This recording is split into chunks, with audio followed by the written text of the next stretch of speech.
Imagine being influenced by R&B and soul, and then being told that Genie In A Bottle is your first single. Well, today we're talking about it and rating each track on Christina Aguilera's first album. Christina Aguilera. Let's get into it.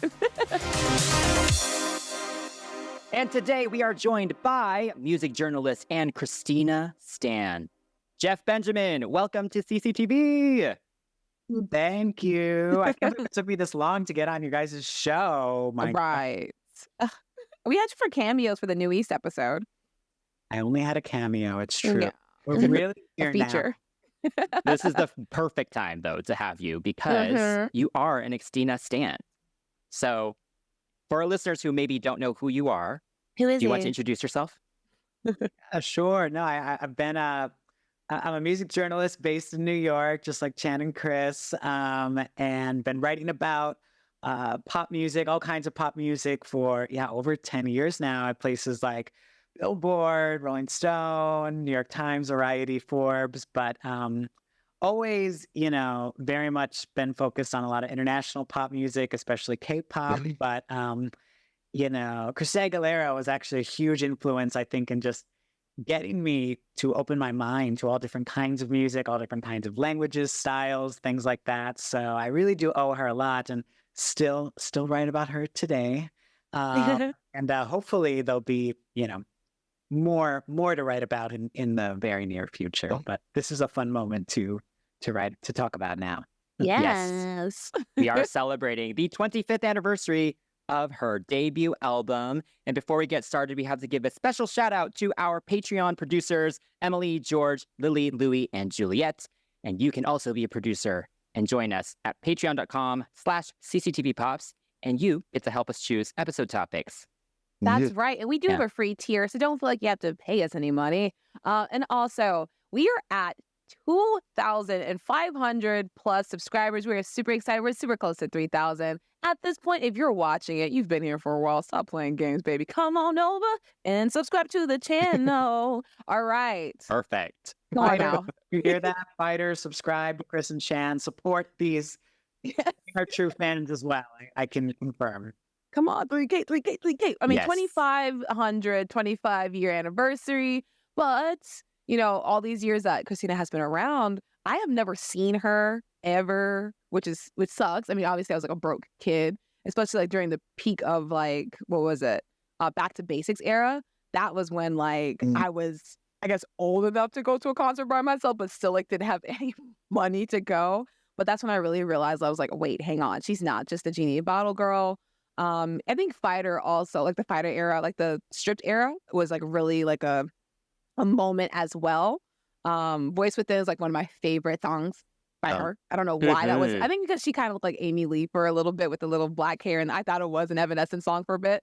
Was a rockhead when I was younger. So yeah, I've always liked her voice, always respected her voice. I think in the black community, we've always been like, this white girl swallowed a black woman, but she's not white. It was just a funny thing. There was like a funny joke. It was like, this little white girl can sing her face off. Oh my God. They invited her to sing like a James Brown tribute. Like that's how I kept seeing her through like black media being like this girl, this quote unquote little white girl can sing. But yeah, no, I wish I could have seen her at Vegas. So I was freaking working. I'm kind of annoyed about that. I'm jealous because someone here did. Whatever. It's fine.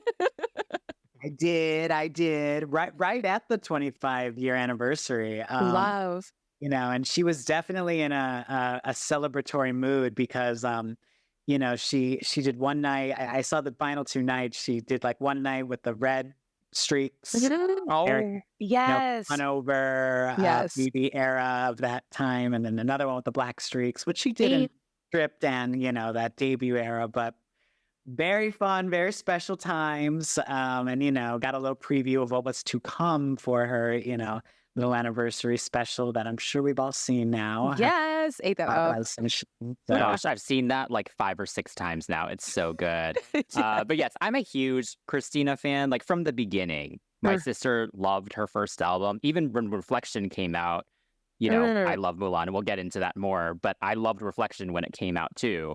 And so I have seen her live a few times, and I have supported her throughout kind of her very tumultuous career, which has been fascinating to watch. Oh God, But I'm very yes. excited that she actually did celebrate this album because, as you kind of noted in the intro, she's not the biggest fan of it. She's been quite public about kind of the issues that she had creatively at the time. Yeah. So I'm excited to go track by track with all of you. Yeah. So let's first give some info on the album. So Christina Aguilera is the self-titled debut album and was released in August 1999. And though she did want to produce an R&B album, executive producer Ron Fair guided her towards a more pop sound to fit in with the market at the time. And the album was extremely successful, hitting #1 in countries all around the world and leading to her eventual win for Best New Artist at the 2000 Grammy Awards. And to celebrate the album's 25th anniversary, like we said we were going to do, we're going to go track by track and we're going to discuss the production, vocals, lyrics, and give ratings for each of the songs.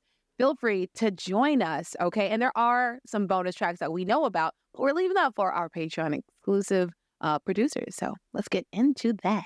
So let's start off with track 1, which is Genie in a Bottle. And this was done by David Frank, Steve Kipner, and Pam Shine. And it was released as the lead single from the album in June 1999. And the song was extremely successful, hitting #1 in various countries and also receiving a nomination for Best Female Pop Vocal Performance at the Grammys.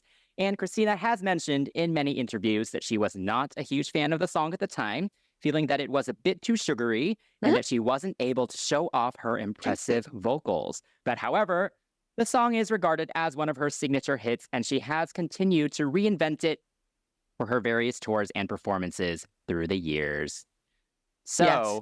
Jeff, what do you think of Genie in a Bottle? Well, in the context of knowing me as a very big fan these days, I'm going to say something a little controversial. And, Go off. I didn't really, I wasn't obsessed with Genie in a Bottle when I heard it. And, we'll get to the eventual songs that made me the super fan. But I actually remember hearing this and I was a little disappointed because I thought it was, to be honest, I thought it was TLC's new single. I thought it was at the time, still quite young, but just, you'd hear things on the radio, right? And I thought it was, kind of how Chan was getting at, a black girl group or an R&B girl group or something. And then when I found out it was just this one tiny little blonde girl, I was like, oh, okay, well, all right, whatever. But I will say, even at the time, if it wasn't a favorite song, I've actually grown on it quite a lot. And, I think about it even these days, that piano, opening, that Yeah. it was quite fresh and quite unique. And even just I know she kind of knocks it a bit for being so bubblegummy and kind of, too much of that era, but listen to that production a bit more. There's some interesting stuff happening with the groove of it all and kind of the way that the record and the production kind of, moves a bit and grooves a bit. It's something I've grown to love a bit more. I will admit it's not something that I listen to a ton on its own in its original form, but Chris mentioned this. It's been part of her repertoire for so long, and the reimagining that she's done it a ton has made me, respect it for what it is. Right. I can't say that I remember the song, but I do know it. And I feel like I may know it only because I played the American Idol game and they had the song on it. Same thing Whoa. with Kylie and Spinning Around. I didn't know what it was until I played the game. I think maybe because months prior you had Britney with Baby One More Time, and my sister, even though she was more into hip hop and R&B, that was playing in the house. And then I had the hit clip for Britney. I think maybe because Britney was wearing the private school girl outfit as a private school girl, I was like, that's the one. I don't know. I just gravitated. But as I've gotten older, I always sing, I'm a genie in a bottle, baby. The tagline, love that, because I think it's interesting with the lyrical content, because she was 18 at the time, 17, 18. Let's just say she was recording it for a couple of years, right? 16, 17, 18. Let's just say she's recording it in this time span here. I think it's interesting because both her and Britney were given the whole you're hot, but don't be too hot. You're not a smut. We're not doing that.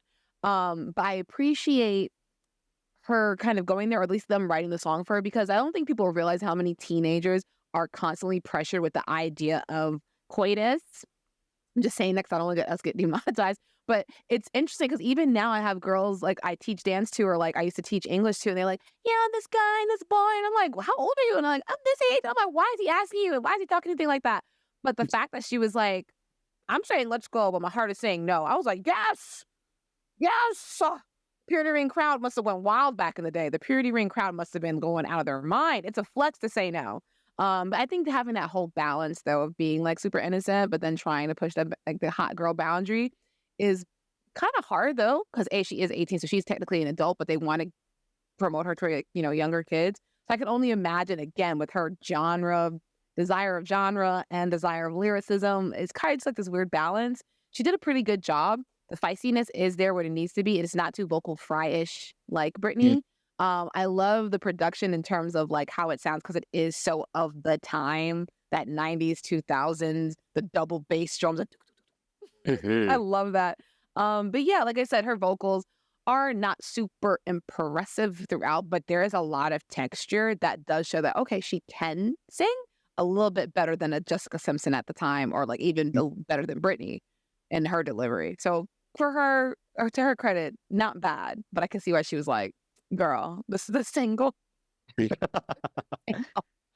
Yeah. And vocally, of course, coming off of Reflection, it's kind of like, oh, okay, well, now you want me to appeal to this whole other crowd, but I can't even show them what I can do. Right. So I understand how annoyed she was, but actually, I think vocally, she did everything she could. Literally. Like some of those ad-libs are really, really nice.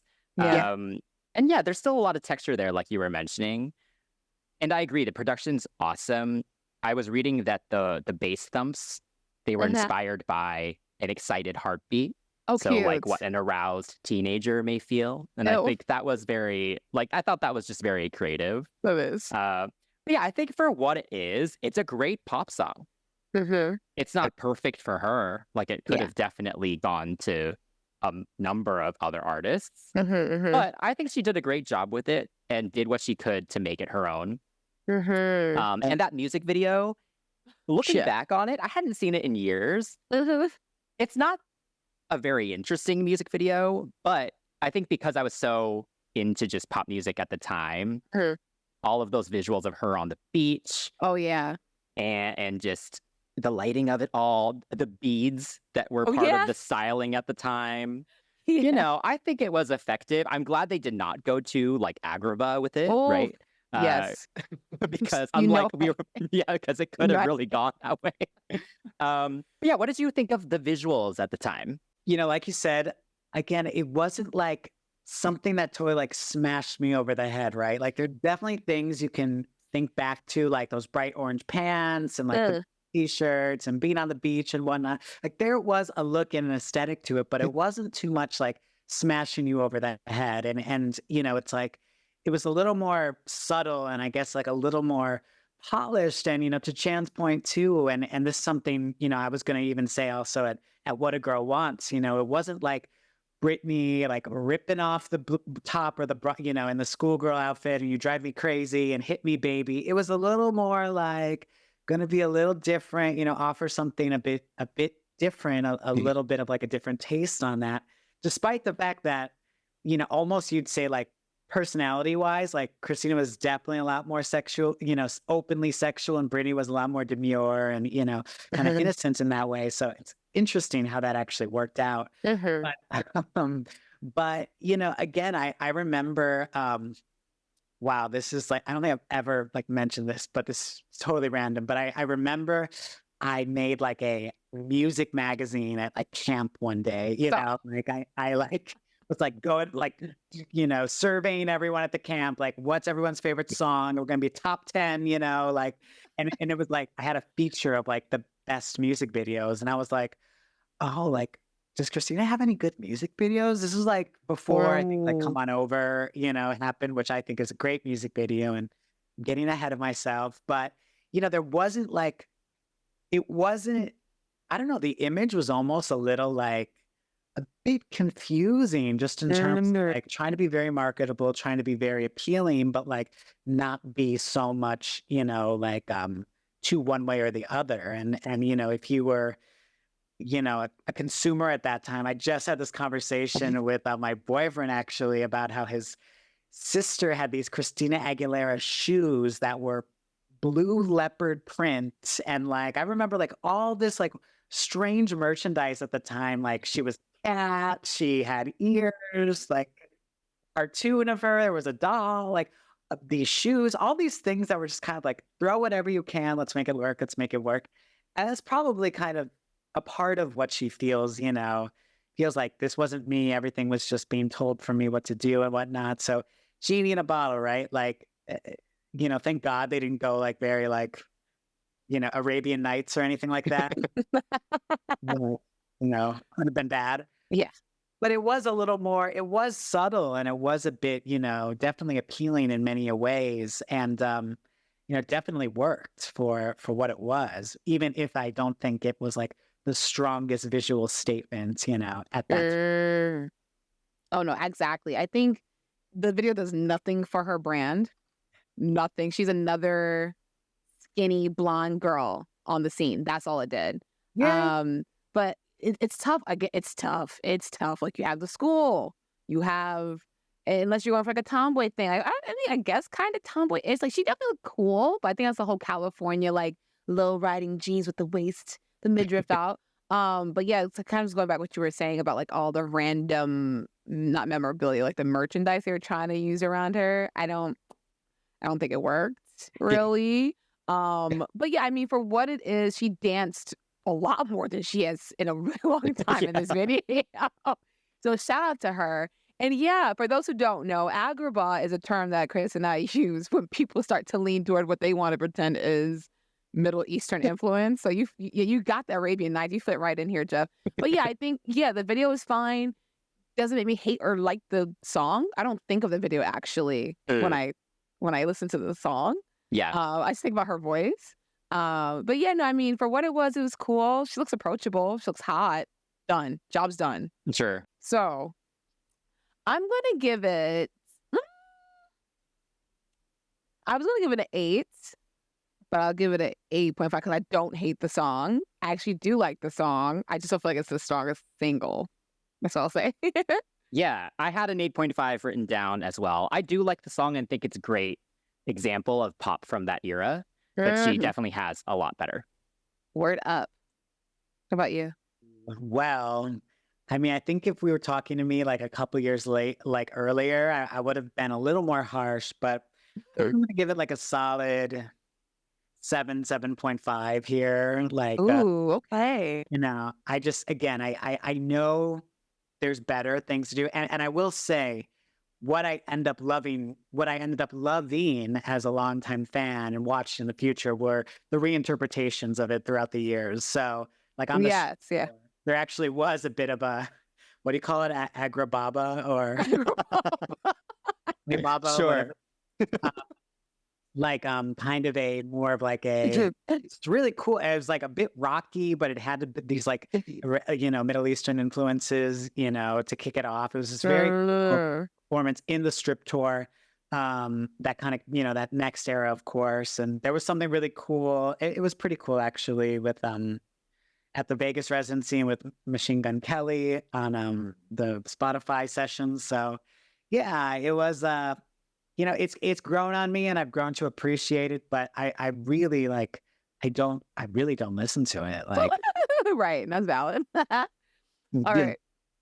Up next, it is What a Girl Wants. What a Girl Wants by Guy Roche of Philly Winter and Shelly Piken. I'm so sorry for mispronouncing anyone's name.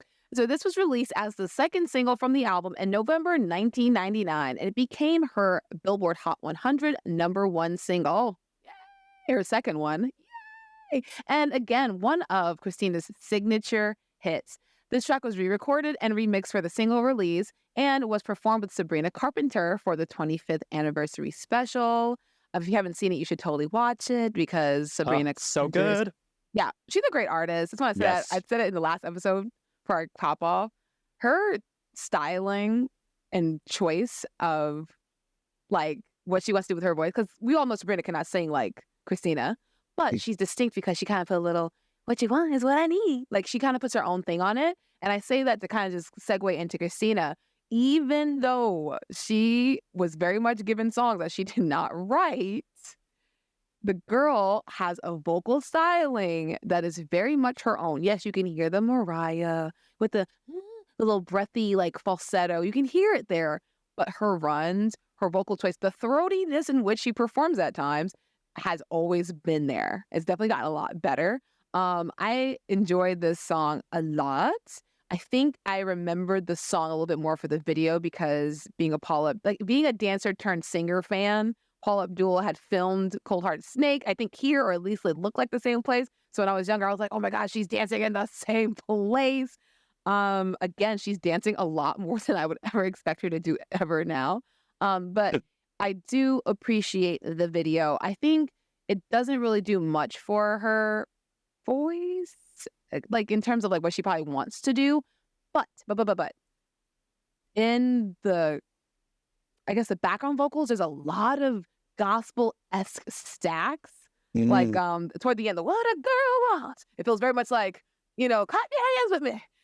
It feels like something that Mariah would do because Mariah was very much inspired by gospel. So people are like, oh, it sounds like Mariah. Mariah was like really into gospel. So a lot of her harmonies, a lot of what she was doing, a lot of like the gang vocals that she would have in her songs are based off like the Clark sisters and other singers like that from like Black gospel music. So having that here makes sense. The bridge switch is so fun, which I love. Like, God, no one does a good bridge anymore, except if you're listening to freaking K-pop, which stinks. Well, I mean, I love K-pop, but I'm just saying it stinks that no one here in the West is like, oh, let's just change it up really quick. Let's take them to Bridgerton real quick. Oh no, we have to wait till the concert to get some weird version or like a funny little idea they had that they didn't like flesh out on the record. But yeah, I enjoy this song. And again, we're back to the lyrics of a teen dating. I still appreciate it very much because as a woman, as a girl, whatever you are, you can appreciate someone being like, listen, you need space? I'm right here for you, baby. Here's my heart. And that's what the song's about. It's simple, clean, love it. It's there. It's there. And it's a solid track expressing that sentiment without being too like male bashy or like pick me ish. It's just very much like, thank you for respecting me and giving time to breathe. Okay. And now I'm back for you. Come get my sugar. So I love it. What a girl wants, what a girl needs, putting the woman, putting up a woman's needs, I feel like that definitely wasn't something we would hear. If anything, it'd be like, girl, at that time, I feel like it was very much like girls, girls rule or something, or, something very like not mature in that way. Right. And right. It's like, thank you for giving me time to breathe, like, say if you love something, let it go. If it comes back, it shows. Yeah. Like these things are quite mature and quite, again, not about like just like born to make you happy. Yeah. but yeah, just again, like a bit, even if again, I think she feels certain ways about the time, but the just kind of hold up, and I think especially what a girl wants, something for her, always standing up for women, always standing up for girls, and how women are treated, like I think it's a song that at least thematically she can kind of stand behind, thematically. And then, I do agree with you that the remix version that they did, because actually the original record version, if you like bought it in stores or whatever, was a bit, it's just a little, it's too 1.0, they brought it to like 5, and it allowed her to get more of those, runs in, have more fun with it. That's the version that we heard on radio. I think that's when it started like kind of clicking with, hopefully with people that like, oh yeah, this girl's got something a little bit more, to offer. So, What a Girl Wants was leading up to me eventually becoming that big fan moment. Awesome. Yes. I also want to shout out the whole album version versus single version thing, because this and Come On Over, like it's amazing what they did to elevate the song, because the original version, it's a bit slower. It's in a lower key. Even the production, there's just not much going on in it. And then in the new version, so many awesome elements. The background vocals are kicked up a notch. Even them just upping the key as well, Yeah. just sits in her voice, and she's able to give it a lot more as well. So yeah, I think it's just an awesome pop song. Like the chorus is just insanely catchy. Like you said, that little orchestral moment for the bridge, super Yeah. creative, and it keeps the song interesting. And then you have the whole build into all the ad libs and stuff. And Christina also mentions this song as being one that she felt like she was held back vocally, but Mm. she's going off in those ad Yeah. libs, and Yeah. a lot of them are very technical, like technically impressive. Mhm. So it's like, okay, like you sound amazing. Like most people could not sing this song the way that you did. Like even just this duet with Sabrina, like the Yeah. way they did the vocal arrangement, like it's not like Sabrina can do any of those ad libs, you know? So I Yeah, just it's think not her it's funny that wheelhouse. she still thinks of it as her holding herself back because I think she's really showing off here. She was Um, young. She was young. I feel like if yeah, she yeah, listened back, she's like, you know what? I did a decent job here. Like, because Right. that's wild.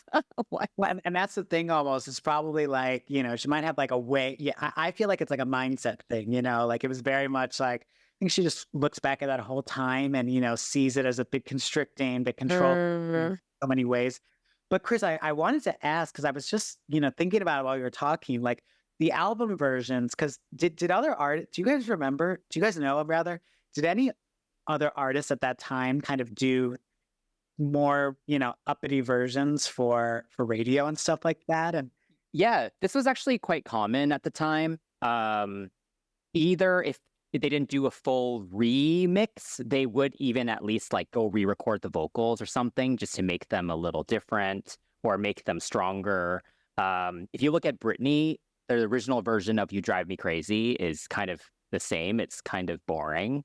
And then they did the Stop remix for the single, and now it has a lot more energy to it. So yeah, it actually was very common at the time. actually, now that you mention, I actually think, I mean, Samantha Mumba did this, I think, with "Baby Come On Over Tonight," or whatever the song's title is. But 'cause I remember finding it on Spotify or whatever it was, recently, and I was like, oh, this is not the version that I thought it was. And they, just like Christina, added like a baby to it or something, and Mhm. Yeah. right, the Yeah. version that we all eventually loved. So you're right. I guess, yeah, I wasn't, maybe I just only noticed it with her because it was such a contrast between those record versions and what was on the radio. Because it was a bit like, it was kind of a bummer, Like I remember hearing that What a Girl Wants by the record later. And I'm like, what is this? Like, Yeah, Mhm. that's annoying. That's I annoying gotta as a fan, record too. What a Girl Wants on my radio now because I need it, like, Yes, you have to go buy the CD single. Yep. I didn't even know that existed back then, It was like, Freaking wild, dude. Okay, so I have to give this song a 10. I think it's so good. I will never get bored of this song. It was like a 9.5, and I was like, why?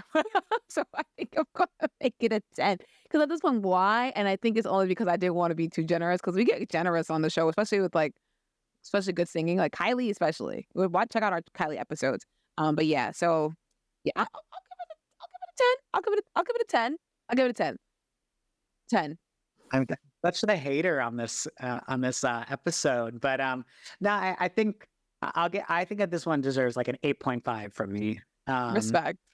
Definitely stood the test of time, continues to stand the test of time, but also just knowing it's not the greatest, of what she can offer. So Ooh, that's where yeah. I'm going. Okay, moving on to I Turn to You. And this was done by Diane Warren and Guy Roche. And it was released as the third single from the album in March 2000. And after working with Diane Warren on another track on the album, she suggested that Christina cover I Turn to You, which was originally done by R&B quartet All for One. And the track peaked at number 3 on the Billboard Hot 100 and again achieved success all over the world. Okay, I love I Turn to You. I actually hadn't listened to this song in a while, and when she performed it for the first time since 2000 or 2001 for that 25th anniversary special, it reignited my love for this song. And it's just ingrained in my brain. Like I can sing every single run of this song, note for note. Like I know it so well. And it's made me miss the power ballad in general, because the power ballad is not a thing that singers are doing now. it's kind of like a lost art with the current generation of music, partly because no one can sing like this at the moment. Ooh, yeah, yeah, yeah. But I think this is a great example of a good power ballad. Like, yes, the lyrics are super cheesy, but it's so beautiful. It's so sweet. It's so warm. And the vocal showcase is absolutely insane. Like, the whole build of it is just really well done. Like, the production is quite simple. It's very organic. And they add drama to it as the song goes on. And then Christina also starts off very delicate. And then it gets kind of crazy by the end. And that bridge is still one of my favorite moments, I think, across her entire discography, just vocally. Yeah. So yeah, this one I have a big soft spot for. Me too, because this is the song that did make me a fan. Really like. I remember. I think actually I do remember when I first heard it because it was like, oh my gosh, I hope I'm not dating us all too much, or me specifically rather. But me and Chris are the same age, so whatever. But like, if you lived through this time, or lived in the US at this time, like BH1, I think it was on Saturdays or Sundays. I think Sundays, they had this like top 20 countdown that they would do like that morning. And, whenever I would wake up on Saturdays or Sundays, I go to turn it on like before anyone woke up. And I remember, turning it. And I think like I Turned to You was like just playing there. And it was just like everything I loved about like music at that time, like big voices, powerful voices, drama, subtle, but also modern. I don't know. I just completely fell for this song, fell in love with this song, wanted to hear it, whenever on the radio, on the, on BH1, whatever it was. And I don't know. I just thought it was just such a perfect song. And I do think it's a perfect pop song just in so many ways. And, Chris, you even mentioning that it was the R&B group song originally for like the Space Jam soundtrack or something like that, right? Yep. I Yeah. mean, it's Christina's world, right? Like it almost like is like a perfect match, right? Because it's like there's that R&B stuff that she was really, very into and inspired by, and taking that into the pop world, it just kind of it worked perfectly, and it really just like opened my mind into like, oh my gosh, like this person is a great singer. This person has so much to offer, as an artist, and like that's when I like became full fan mode. Like, and again, like not even, we can talk about like the visuals or the lyrics or things like that. Nothing like, again, mind blowing, or the visuals, very simple, very, of that time,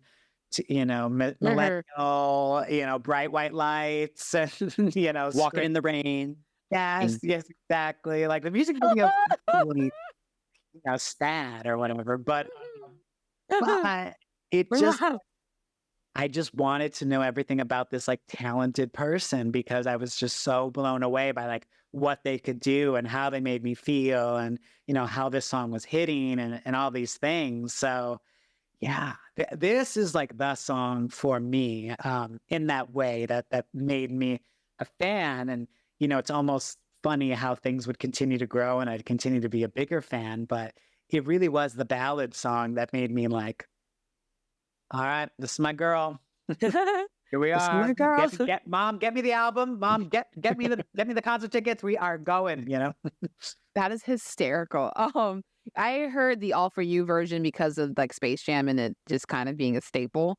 Also, I think Terry and Jimmy, Terry Lewis and Jimmy Jam did the original production for it, so I was more used to the R&B version of it. Diane did write, but I remember them being the producers on it, and I also remember listening to the song and hearing like the like original kind of influence around it, and I kept thinking about like Whitney Houston's "Count on Me."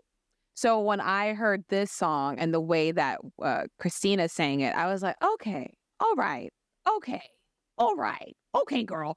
The song was perfect to have on her album. And then I remember reading somewhere that Run to You by Whitney Houston, she made the demo for Reflection, and that kind of secured the spot. So it's interesting that like this kind of Whitney Houston-esque sounding soundtrack song for another soundtrack song became like her song to cover. I mean, Diane wrote the freaking I Turned to You. So it makes sense for her to be like, wait, hang on. The group did it. Yeah, they did take it to church. They did, but not as much as Christina did, because I think maybe because the guy took more of a whoa kind of belt.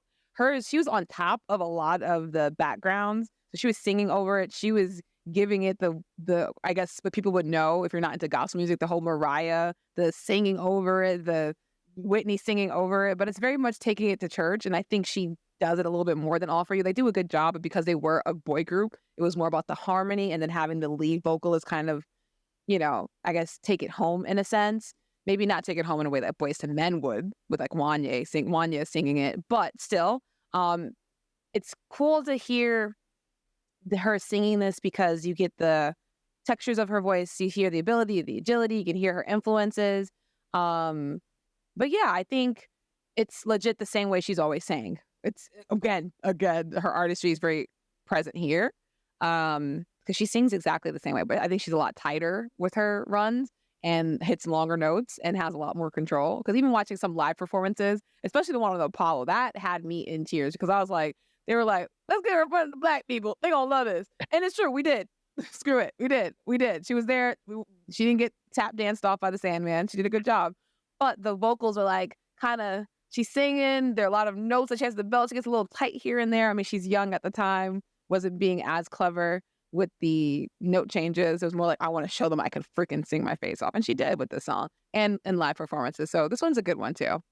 Totally. And I listened to it recently just when going back to this with the anniversary and everything. And I was like, and you reminded me of this, Chan, like it was very witty, and I think that's why, if I remember of this time correctly, she was looking forward to this song being released because she's like, this is kind of what I want to do a bit more. It's a ballad, this is what I'm excited about, a little more Whitney Houston-esque, things like that. And I think, Chris, to your point as well, like this was very much like the formula of the time, like two, up tempos, do a ballad, and then, go back to an up tempo again if your album had that much runway on it. So, we kind of, we've lost that a bit, in terms of like that no one really, does like two singles on a ballad or two singles on a down tempos on a down tempo. But this was like the moment, even if it wasn't the smash of, What a Girl Wants or Genie in a Bottle, I think it was a very smart move at the time. Obviously, it made me a fan, but it was like the moment to kind of solidify, like, this girl's a bit different, than the others. And, it was the right time overall. And obviously not a bad song to peak at number 3. Word up. Word up. Okay, so what do you rate this one then, Jeff? Now this one gets the 10 out of 10 for me. Oh, this is he's sentimental. Okay. Didn't have to re-record it, it was perfect the way it was. Yes. Version. Okay. I will give it a 9.5. Very close. But she actually has some amazing ballads just throughout her whole discography. So this one's up there, but I don't know if it's like my number one. So Valid. Okay, this is gonna be my first like low-ish score. I'm gonna give it an 8.5. Yeah, that's not low at all. What? It's low compared to what I've given. Fair. Up next is So Emotional. It was done by Ron Harris, Tom Snow, and Frank Gold. And this was kind of talked about being the 5th single from the album, but it never ended up happening. And this song did receive a music video. It was really simple, a studio recording kind of video. And it was released many years later. And it was originally written for Selena, but as we all know, she was unable to record. And Christina ended up with it on her album. All right, so this one has a nice groove. I do appreciate it. Now we're leaning more into a little bit more of the R&B thing. From what I remember hearing from some of the Selena songs, like what she was doing for her American debut, it was in the very like R&B-esque like AC radio vein. So this kind of slots right in really nicely. The making love and fighting line is interesting because they're trying to make this girl come across as innocent, excuse me. But I was like, okay, what are we doing? All right, go off. But it makes sense in the relationship and considering how old Selena was, it would have made like it would have fit her a little bit better. Um, I don't like the Selena AI covers I've been hearing of it, but the song is not bad. I like again, I think the R&B vibe is cool. It just doesn't go anywhere really. And standalone, it's really a generic track. Like there's nothing about it that was like, oh, this is Christina trying to do R&B. It was just like, here's an R&B song, Christina sing it. And that's my problem with it a little bit. It's kind of just like, okay, she sings really well, great job, but nothing that I would ever think like, oh yeah, I think these kinds gave it to her just like to satisfy her, not to be like, girl, we got a song for you that's R&B. Like you're gonna love this, Like Mm. I'm not feeling it. It's okay. It's decent, but it's not like, yeah, that's what I want for you. It's Wow, not I my have friend. not heard the Selena AI covers, but that's It's kind of either. horrifying that people have done that. It's It's a little like weird. kind of like eerie. Yeah, it's weird as hell. So weird. I actually don't mind So Emotional. Mm. It's not my favorite on the album, but I like it as a track. It's got kind of a slinkiness to it. There's a chillness to it. So it just, I don't know. I think it kind of adds to just kind of the roller coaster of the album a little Mhm. bit. Vibe wise, it's kind of similar to Genie. Mm. And you get kind of all those same vocal textures that she uses in Genie as Yeah. well, because she's kind of using kind of the thinner, kind of breathier tone throughout most of it. But Mhm. she still sings her face off. Like Yeah. she still goes off in some of the ad libs and stuff. I like all the switches into the head voice that she uses, and the performances that she did at the time, because she did perform it at a lot of TV shows and stuff. They had a much funkier band Mhm. arrangement that I actually appreciated and wish some of those elements made it into the studio version.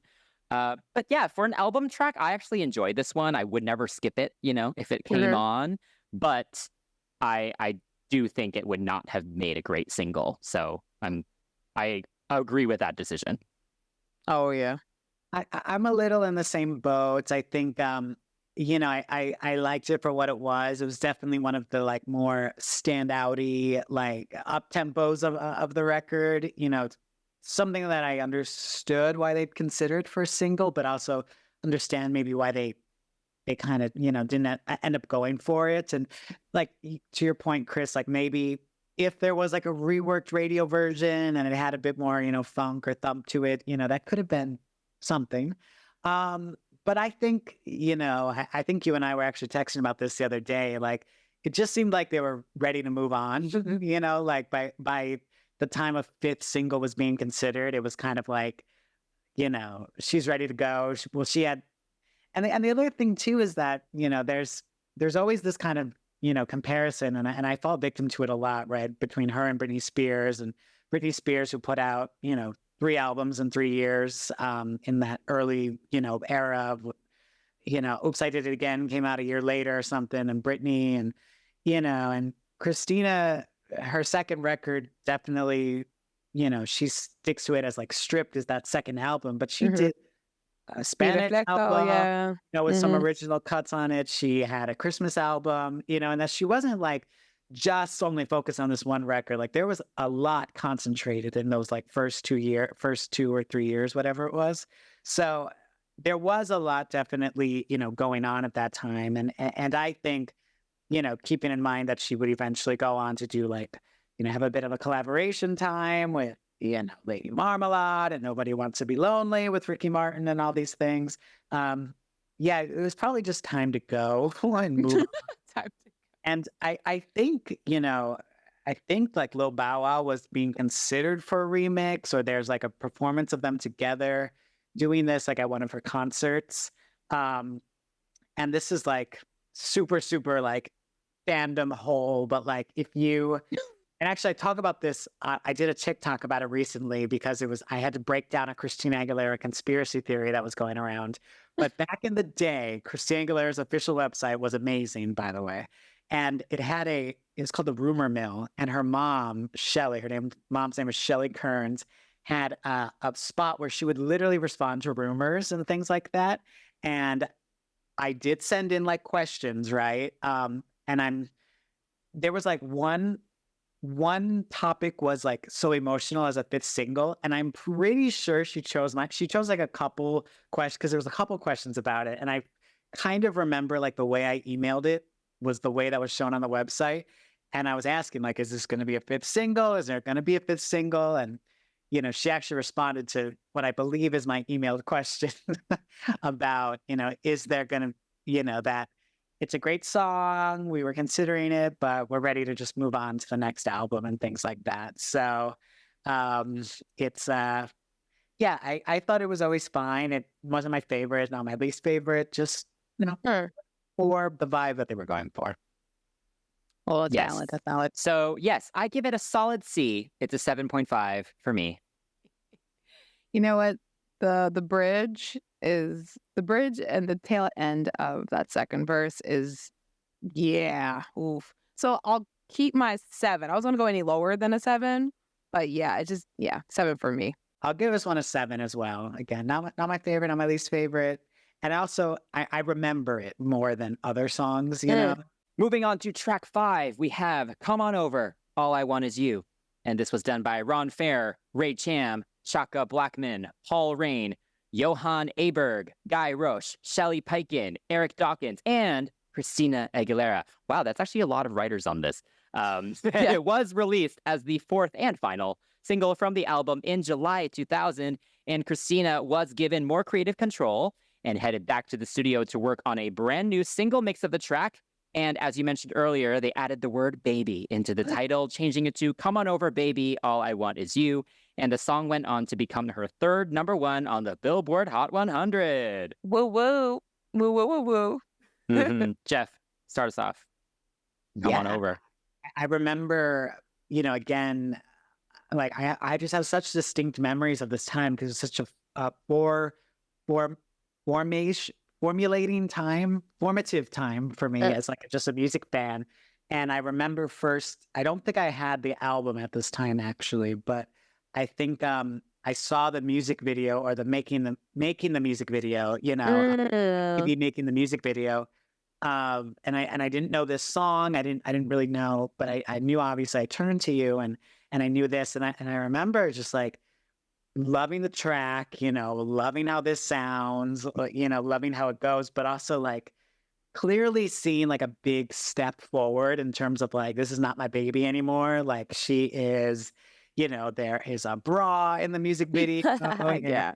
Colored hairs. There are, it's just a lot more bold and forward. And I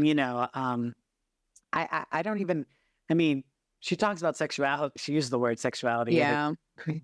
It's like, it just kind of was a big, bold step forward and I loved it. And I thought, beyond just, all of that, it was still a really, really great pop song. And I still think it's an excellent pop song today. Like to me, like songs don't get bubblegum pop doesn't get better than like Come On Over, Baby, All I Want Is You. This radio version, of course. Just feels good and like starts like, you just want to like come on over, and it just keeps growing and growing. A great chorus, it goes back to that, switches to this rap. It has a dance section in some versions. I don't know, I just don't think you get better millennium pop than that. Come on, Millennium Pop. For me, this song, I knew the Vengo Migo version, Solamente Tú. I knew that one because my friends we were all talking about it because I was like, I remember being a dumb kid and being like, you want to know what one of the fakest Spanish albums ever was? And they were like, what? I was like, the Christina Aguilera one. It was Aguilera, what I was calling her at the time. They're like, no, but she's Latina. I'm like, what? So my friend, she's Dominican, and she and her sister sat down and was like, we have to listen to it because she actually is Latina. You have to listen. And I'm like, okay. And this one came on, and I was like, okay. And then I had eventually watched the video because I remember watching like a Latino version of it, the Latin version, and seeing her hair in the braids and the curls, and it wasn't in the quote unquote American version. So I was like, oh, hang on, wait. I don't know. Listen, we all got here somehow, but so I got here. The Latin influence, I think, definitely elevated it, and it's good to lean into it. Her name is Lydia Aguilera. Just use it at this point. Like, why not? the brighter synths. I like that the lyrics are about, the hormones and doing things with them. Her voice is so freaking good. And this song covers all of the voices that she has in her little body. It covers the spectrum for sure, because then you have her, she's belting, she's hitting falsettos, she's doing the rap that's really low, and it's in the lower part of her voice. It sounds sultry and confident. I just love this song because it definitely has everything that you need. It has the bubblegum pop, yes. It has rhythm, it has flair to it, and it also gives her an opportunity to show, I can sing. I'm belting my face off. The whole whoa, whoa, whoa, whoa moment at the end. Extra as hell, but can I sing it back to you? Yeah, not as well, but can I? Yes. Can we all? Mhm. And then she's dancing the most we have seen her in a really long time. I remember the video with the belly button being all bedazzled, and I thought, wow, how could I do that? I just think the Latin version of the video is just superior anyway. But my point is, the video is great. There's dancing, there's movements, there's just her being super, not super sexy, but like sexy without trying too hard. Mhm. And I was like, okay, Mhm. sold. And even now looking back on it, I'm just like, she was so good. I mean, she still is, but I'm like, oh, it's so good. And the red hair and the Target commercial at the end, like, I'm sold. I'm like, oh, Yes. so good. Target would Yes. eat her up right now. Target would love her. Yeah. No, the red and then the all white outfit is Yeah. such an iconic look for her. Yes. And that definitely has stood the test of time. But yeah, I agree with both of you. I think this is just, like you said, Jeff, just a perfect example of pop music from that time. And we had talked about What a Girl Wants' album version, and I hadn't heard Come On Over's album version in a long time. Oof. I never include that on any playlist. Like, Yeah. you always go for the single one. But actually, listening to it again now, it actually was quite a good song even at Yes. that point. Again, Yeah. it's in a lower Solid. key than what the single version ended up being. But it's got more of it's even more bubblegummy, and it's even more bright, and it's piano led. So it almost reminds me of Wannabe, like by the Spice Girls, or what Wannabe was inspired by, which is like Summer Nights Ooh. from Greece. Like Oh, it well. has that Yeah. same kind of plunky piano thing going for it. Yeah. But then it has a lot of bass too, which grounds it a little bit more. But yeah, of course the single remix is good, but I was actually surprised that I liked the original version better than I thought. But yeah, I thought actually my favorite part about the single remix is all the lyric changes. Oh my God. Actually. She Yeah. references What a Girl Wants, of course, at the end of the bridge. She references When You Put Your Hands on Me, which we'll talk about later. All the added whispers and talky bits in the background of the Yes. verses and stuff are just so much fun. Yeah, you just can't beat this as a pop song from that time. Like it has to be included like in the best of 2000. Yeah, I agree. Which is why my points are at a 10. This is good for what it did, and What a Girl Wants is good for what it did. So I think I'm gonna keep my 10 for that, Joe. I was kind of like on the fence, but 10 for Yeah, I have to give this a 10 too. And both of them are 10s. What a Girl Wants is also amazing. Yeah.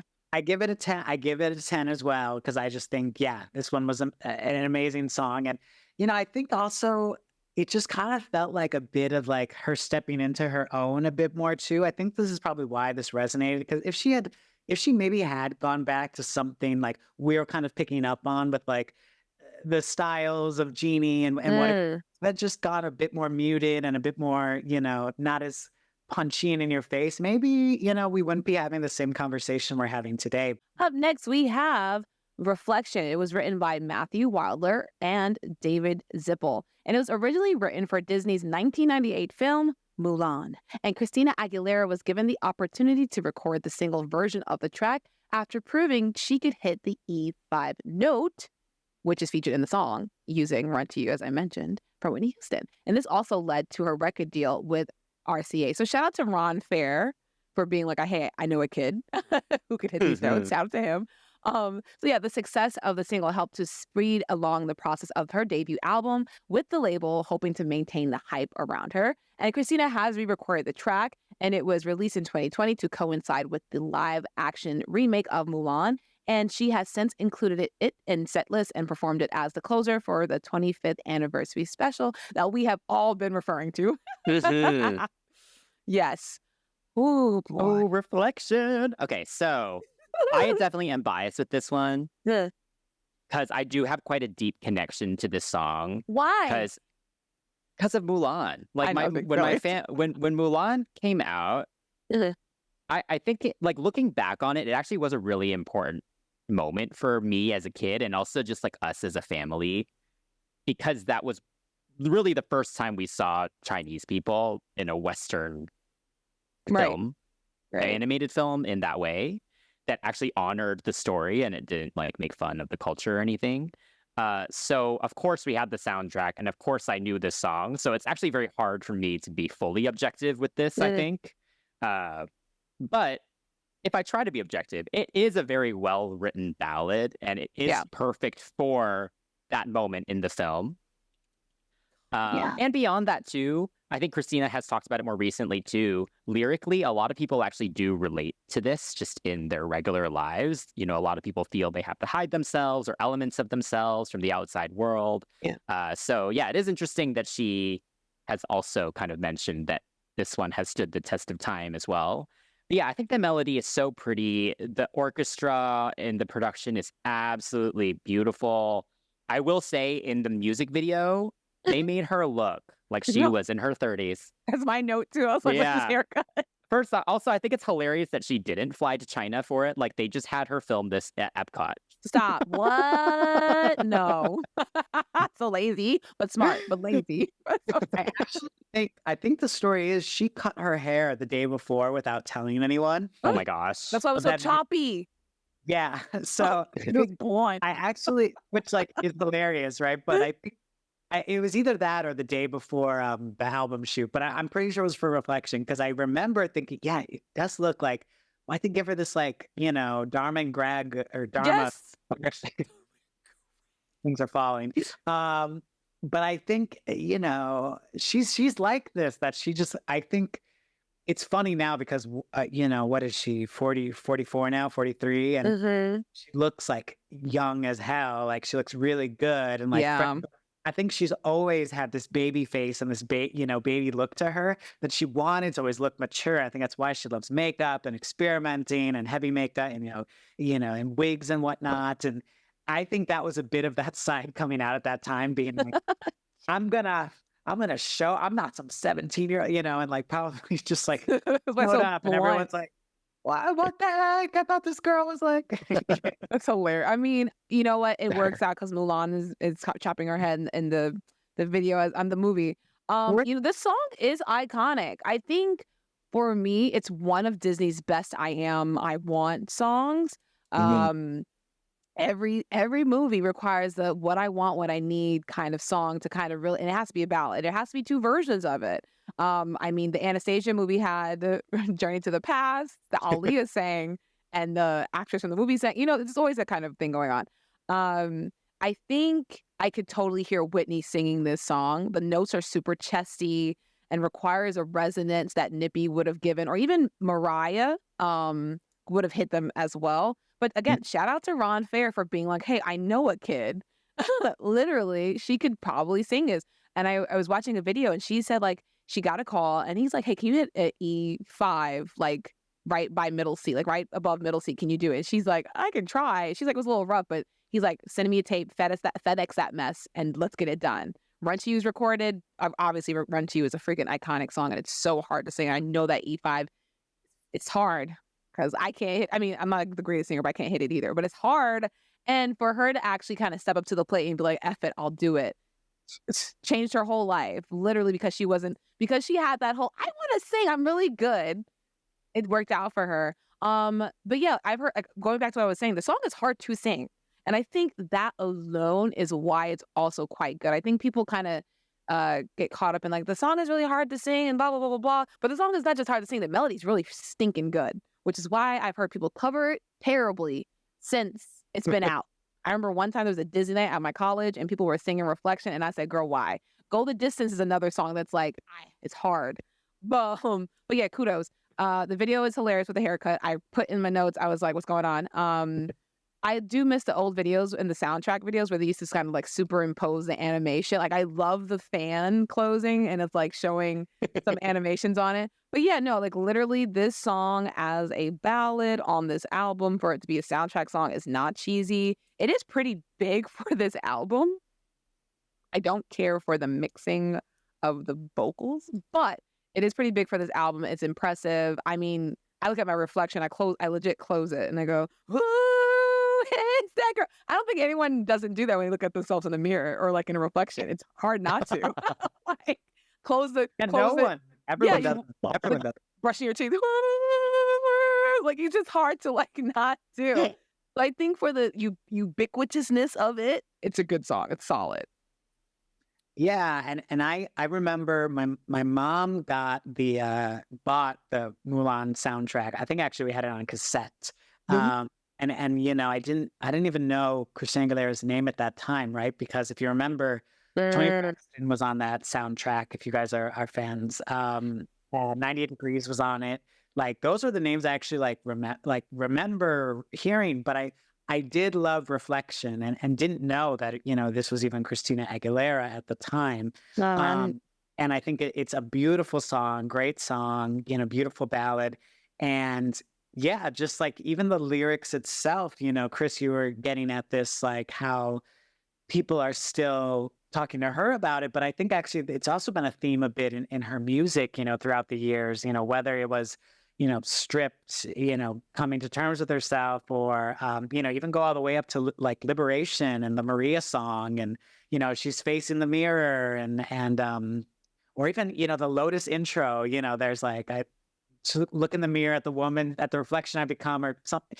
You know, I'm not that great at lyrics, but, you know, like even the Oh, not super obvious career moments, you know, it all oh. does kind of tie back to this a little bit. And I thought that was kind of what she was referring to in that little segment when Sabrina Carpenter asked her what resonates the most. But that being said, you know, this, you know, good melody, strong melodies. I especially love the you know, must there be a secret me I long to hide, you know, or when it just goes into those, you know, I think I Turned to You does this a bit too, but like when the ballad like kind of switches up on you and it doesn't do like, you know, the whole chorus on the second time or the third, or, you know, they do something a bit different that goes into something even more dramatic. I love that in a good ballad. And Reflection does that, you know, in many, many times. And it's just, yeah, beautiful song, great song. And you know, it's like a little random, right? That like they chose the little, you know, Latina white girl to sing the Yeah. Chinese story of Mulan, you know, but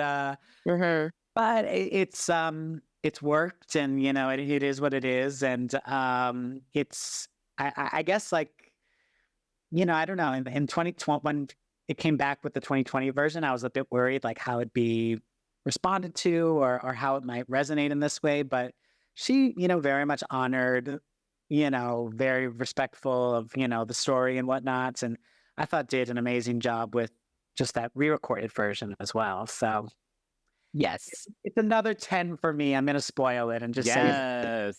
Yes, I would like to shout out first off Coco Lee, who did sing the Mandarin version of the song, and she was also asked back in 2020 to re-record it, and she sounded great. But Coco. yes, also they did use a lot of Chinese instruments in the 2020 version, which I loved because I do think that is maybe what's missing from the original. So I'm really glad that they did that. So who's yes, the voice actress who did the movie version? Leah Salonga. Lisa. Oh, that is okay. Well, she's Mhm. still a Filipino, right? Yes. Yeah. Oh, isn't that interesting? Okay. I didn't know that. But wow. Okay. Well, Yeah. okay. But both of those versions were so beautiful, you know, and I'm glad time has somewhat corrected and, you know, made it a bit more appropriate, if you will. Yes, it's okay. But yes, okay, I'll give it a 9. Yes. You know what? Yeah, I'll match you, Chris. Yeah, for sure. You know, I like how she sounds like the 2020 version because it sounds like, you know, she sounds like she's been through some. Oh, sounds like she's been through some stuff. The woman's. Yeah, I like it. I think the difference between us, just aside from the instrumental, yeah, I would give that a 9 too. Both of them get 9s from me. Just all I have to say. Okay. Sorry. Yes.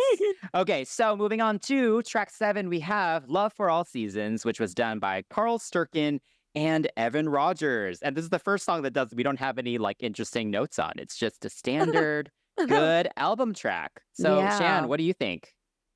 Okay, so this one's a very R&B pop song.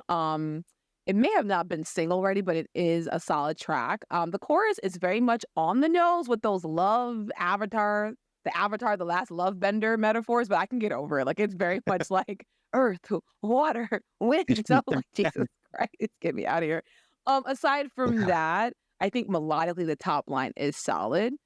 For what it is. She takes the second verse to church for sure. Like she wears her influences on her sleeve. I appreciate it. Like I can hear Mariah singing it high key though, which is not a bad thing. Again, it's one of those things where it's like her influence is pretty there, but also I think because R&B at the time with like 90s, especially in the ballad like era, it was very much like, what can we do? Add a church chord, boom, because it's gonna make people feel something, boom, boom, boom, boom.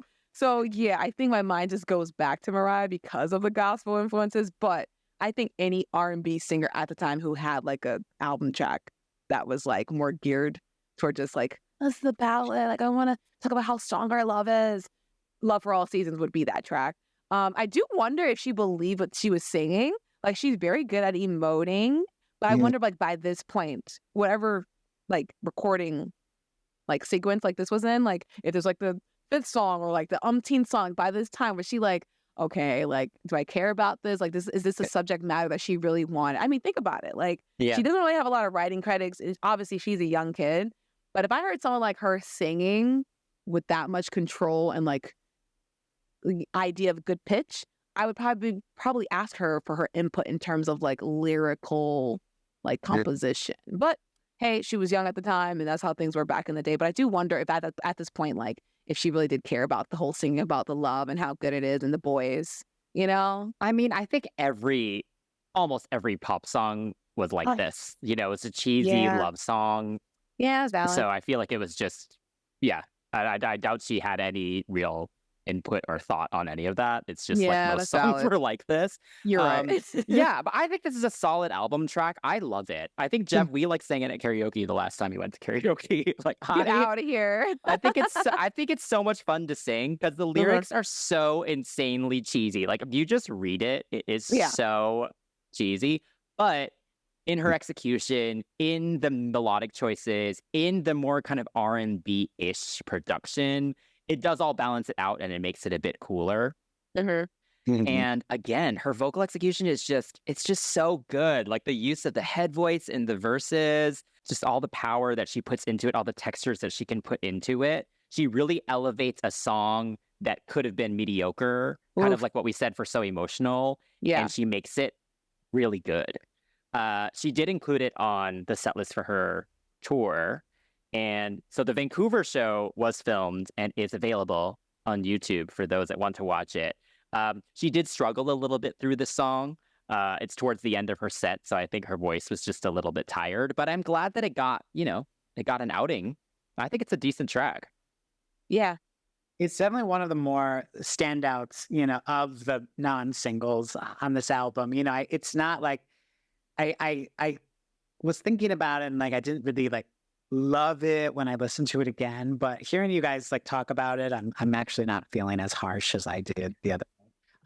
But it's like it's like it has a purpose, right? Like you can go back to it quickly. You remember, oh, that's the song, rain in the summer, the sun in your spring, or whatever it is, and yeah, there's some very, gospel-y inspired moments like when you call me. It just jump from like, the head voices and things like that. It's solid. And, it's was one of my standout ones, I think, when I first listened to it, like way back when, just because like, I think I liked the theme. I think it was much more of, definitely had created much more of an image than, maybe some of the other songs did. But yeah, it's just very much of that era, very much a solid, a higher quality than most B-side, I would say. Yes, I agree. Yeah. So yeah, I'll give it an 8. I enjoy it. Yeah, I think I scored it a lot higher than, not a lot higher, but I scored it higher than So Emotional because I think it is better. So I gave it an 8 as well. I'll give it a 7. Right up next, we have Somebody Somebody, and it was done by Diane Warren and Chris Kello. Yes. So this one, the intro, honey, was a moment. Oof, and only a moment, because after that, I was expecting something special to happen and it never came back around. This one, The Fall After Love for All Seasons, I don't, not my favorite. The production was fun-ish, and I think the ideas for the melodies throughout are cool, but it wasn't consistent enough for me to actually remember anything. For me, it just feel like the song ended up sounding like a 30 to like 40-year-old idea of what R&B sounds like for a 30-something-year-old artist who is coming back to appeal to 18-year-olds. So like it's okay, like I just feel like there's layers of just like ick for me.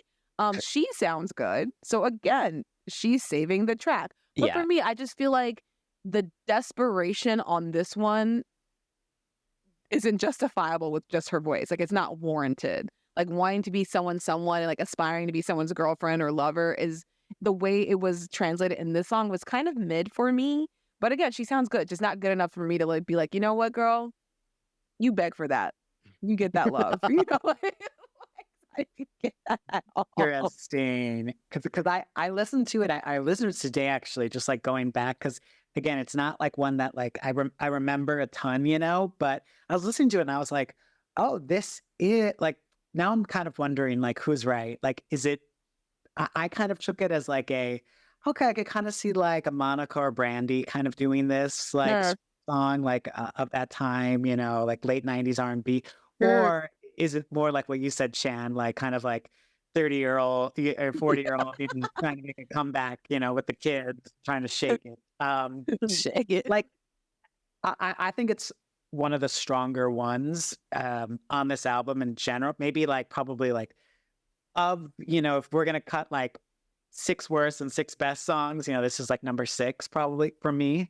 And I say it, I think I give it a little extra point because it does have this cool outro that I forgot about. That's it. The outro and the intro, excuse me. Yes, and this like kind of like cool groovy thing that you don't really like. It's not. It kind of comes out of nowhere. Like song stops and then just like this groove comes out, and I'm sure that was a lot of fun for her and like a kind of a treat. They gave her. They're like, okay, you can do this, but yeah, like I don't know. I couldn't shake the idea that like Monica or Brandy would have like maybe had this track in another world or something, but it gets extra cool points from me for kind of having this little like outro moment where it seemed like they knew what they were getting at and what kind of groove they were trying to create. And, to me, it like that kind of solidifies it as more of a standout. Interesting. I think I'm more in line with Chantel on this one because I think it's also a sequencing thing where it is kind of similar in vibe to Love for All Seasons. And so it feels a little redundant kind of this far into the album. But I'm okay with the song. I think the production is quite distinctive of its time. Like it's not aged well at all. I think it is the piano and its dynamic with kind of the synthetic bass that was just so common for the songs at that time. And it's just so prevalent in this. The chorus is catchy, the somebody, somebody, someone, someone. But melodically, it is a little filler-ish for me. That's just not as fun for me to sing along to, even if it is catchy. But yes, the one main positive I had is what you said, Jeff. It is that flinky, sensual outro. Yeah. And when I hear that, I imagine it as on tour, like that's the segue into the next section. So like as that moment goes on, the band, she gets to ad-lib a little bit, then she disappears to do the next costume change. The band goes off, you get extra guitar solos, you get the background singers vibing, and you get this whole kind of dramatic extended outro into the next part of the tour of the concert. That's just my like creative brain that goes. She didn't really do that when she used the song on the tour.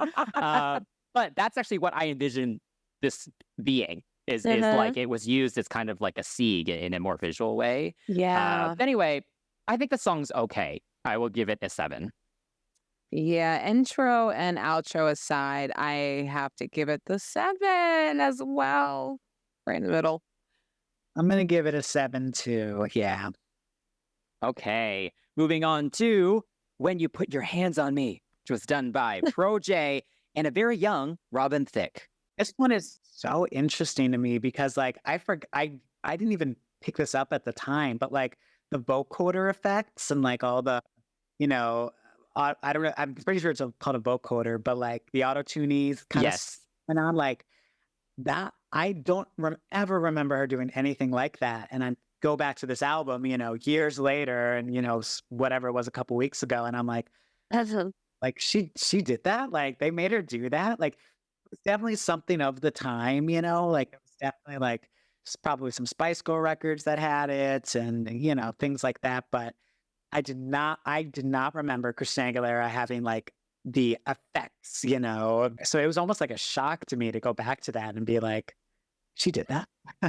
Yeah, I actually hate all that vocodering. I feel like it was just completely unnecessary in this song because I feel like the ad-libs that they chose to put it on, I don't know, they just felt random to me because it's Yeah. not like she can't do those runs. It's like, I don't Right. know. It wasn't like I a creatively interesting Right. idea, you know, or anything like that. Right. But yeah, I think the song is interesting. It does feel like a very natural bridge to what she would eventually do for Stripped, right? Because it is a little bit more mature. It is sexier, and a little bit more in your face, sexier, not as like, oh, I'm a virgin, as kind of some of the other stuff is. Um, so yeah, I appreciate it for that. I think I like it a lot more now than I did when I was younger. Maybe because it does appeal to like a slightly more mature audience. But I do enjoy the production other than the vocoder because it has that signature kind of R&B processed guitar. It's got Uh-huh. that very typical R&B kind of bass line as well. The chorus is great, very, very catchy. There's tons of layers with the background vocals. And then the ad-libs almost turn into their own hook by the end as well. So yeah, I love this one. I think this one is the one that has grown on me the most through the years. Yeah, I think for me, aside from the robot trying to hack her, I think the song is good. But yeah, I think the bridge transition is probably my favorite in the song because it's so ooey gooey. But again, that robot trying to hack the mainframe, I was like, girl, what's going on? Why'd y'all do that? Because everything up until that point, I was like, okay, yeah, the ad libs and she's singing. It's like, ooh, I was like, whoop, hello. Um, the bridges are good on this album. I don't think I've said it, but the songs that are quote unquote weaker thrive when she gets to open her mouth and just sing. I love it. I'm happy about it. The lyrics I think are probably some of the more fitting ones as well, considering what they're about, like about not experiencing life and having someone special, you know, not experiencing life, but feeling something special when you have someone that you love touching you and you feeling things as a woman. So I think that's an interesting approach, especially for that age range, because you can relate to that. You're like, oh my God, never been in love before. I like this. Like, I'm grown, but I'm not that grown. Oh my gosh. But without making it sound sleazy. And I think that's very important. So shout out to the songwriters, go off. Um, and it's perfect for the demo that she's trying to appeal to. I think it is a good R&B, hip hop kind of inspired track, and it allowed her to lean into that. It would have been interesting if she was like, if she was allowed to lean into the R&B side. Like, say if they were like, let's just A/B test this, let's see what happens. We're going to release this, we're going to release that, and see what happens. Because they definitely were pushing her Apollo, the BET Award. She's saying the first BET Award, she did the Whitney tribute. So it wasn't like they weren't considering her opinion. I just wonder if this would have been like one of her singles if she was released as an urban artist, you know, like Christina, like just Christina. Ex-Tina. X-Tina, yeah, before the X-Tina. But you know what I'm saying? Or the K. You got to do something to make it look urban. So I do wonder if this would have been like a little. I personally would not have been upset if she was like, my name is Christina or whatever, and like released this. Because Yeah, this could have been a single. I agree. Right? This could have been a single. So I think it would have been Yeah. cute if they would have been like, listen, let's make her appeal to the blacks. I think this would have been decent for that. 8.5. 8.5. Yeah. A 6.5 for me. Really? I Yeah, figured. I mean, comparatively, I mean, if I'm giving Genie a 7, and maybe I do need to up Genius. slightly. I mean, this sounds bad now. I'm like, oh my god. But you know, I don't know. It's on the lower side for me, and yeah, Mm. it just kind of feels a little corny, just in Ooh, comparison. valid. Although, Yeah. That's yeah, valid. Super valid. Yeah. So I think if I was my 8-year-old self or 9-year-old self listening to this, I would also probably give it something lower, but I actually really like it as an adult. So I will give it a 9. I'm crying. My 8-year-old self. Not you being mean as a kid. It's like, I don't get this song. Fully. Oh, okay. coming back harsher. You guys are coming back to like with newfound love. I'm like, what is? I am. I actually have No. rediscovered this album since this 25th anniversary. I renewed my vows recently. But for me, I think my sensibilities, I'm leaning a little bit more toward it as well. Like I said, that robot hack, not so much. So it's sitting in the 8 range for me for sure. I'm gonna keep it there. Ooh, but this next song, boy. Okay, but getting on to the next song, Blessed. It was written by Trevon Potts and Brock Walsh. Chris, what did you think about this one? It's okay. I vibe-wise, it kind of reminds me of Angel of Mine a little bit. Okay, yeah. Like, it's that very typical gospel pop crossover mid-tempo track, that a lot of these like R&B ladies were doing at the time, and R&B men. But I don't know. I just picture the ladies The more. ladies, for sure. I don't have that much to say about this song. I think the melody is it's a tad boring. It just kind of plods along and it doesn't really build or go anywhere. I think, again, her vocal is nice. Like, she sounds super warm in it. But this is not a song that I often choose to listen to. It's a nice ballad. I think it fit with the theme. Like blessed. Thankful. R&B sounds. It works. It works for what it is. She sounds really young on this song. Like I bet this was one of like the first songs that they recorded, because like even if you compare like the vocal on Blessed, I think it is. I'm pretty sure it is. Yeah, Blessed to like I Turn to You. Like this even sounds like very like young, or like I don't know if it's just like I don't know if it was an age thing or just like maybe even like it was one of the first times in the studio or something like that. But even just like the performance itself, it just it's cute. It definitely works, for like creating this kind of image, teen pop image at the time. But it doesn't do a lot. I think it's better than When You Put Your Hands on Me, but that's just me. This one was like, I feel like there was a mandate in the 90s, like 2000s era, to have like a saved, anointed, blessed to the only son songs. Like it was just always there. It was like, or I heard the album, the XX are asking, is there one for the Purity Ring crowd? And I feel like this song is one of those like for the Purity Ring crowd, which is fine. But again, it just doesn't make sense. This makes sense. That's for like middle America. So I mean, granted, the song was more about her talking to a lover being an answer to a prayer than an actual prayer, but it's still in the same vein. And I'm sorry, but this is not the best of that particular sound, that particular vein of music. The whole like, say the no, I'm blessed to the only son. It does not have that, like the effectiveness of an Angel of Mine. Oh yeah. Of anything remotely similar to this, anything that Mariah would do on her own, essentially. I think the melody is okay, and the chorus is just lame. There isn't any effort. It's just lame. The way the bridge just comes around for the ending, lame. If you couldn't tell, the song's called Lame. I don't like how they kept saying blessed. Here is a melodic phrase, blessed. And I was like, no, the F you did. If we're going to do a gospel song, actually get people who write gospel, because Potts and Walsh, it's not giving we grew up in the church. No offense to y'all, but that's not okay. So that being said, my score's low. Okay, what did you give it? Fat 5. I'm done. I'm out. Okay, I'll be a little nicer and I'll go with 6. I'll go to 5. So I'll give it that. Well, maybe like 5.5. Wait, what I give? What you can When Your Hands on Me? You give it that a 6? Yeah. I just said it's better than When Your Hands Are. Oh, After talking, it's a 5.5 now. So okay, it's okay. You know what? I Welcome got to confused in CCTV. my rankings. Like I don't know when I wrote this ranking, but It's okay. It's okay because there's been episodes where I've been like, I don't like this song. Weeks later, I'm like, I made a mistake. I made a mistake. Yeah, It's yeah. it's permanent now. We're gonna definitely hate me. done that. So I'm like, oh, I'm such a hater. Yeah, no, legit. No. I've been called a Beyonce hater because of some very Well, like harsh comments I made about. Moving on to track 11, we have Love Will Find a Way, which was done by Evan Rogers and Carl Sturken. Okay, Chantel, what do you think of this diva pop song? You know, it's so funny. I almost forgot what the hell the song went. I'm so sorry. ew. I no. Rude. I love No, this no, no, song. no, no, no, no, no, no, no. Hear me out. Hear me out. Hear me out. I said almost because I keep thinking about blessed. I just was like stuck on that for like I'm so sorry. So yeah, this one is definitely Mimi inspired for sure. Again, there's nothing wrong with being Mariah inspired. She liked Mariah Carey. That's like us being like, Ariana Grande sounds like Mariah Carey. People are like, no, she doesn't. She does. It's okay. Mariah was a freaking brilliant. Done. So I think the punchiness of the drums and the bounce of the bass line is so good. So following the formula that worked already, not a bad idea.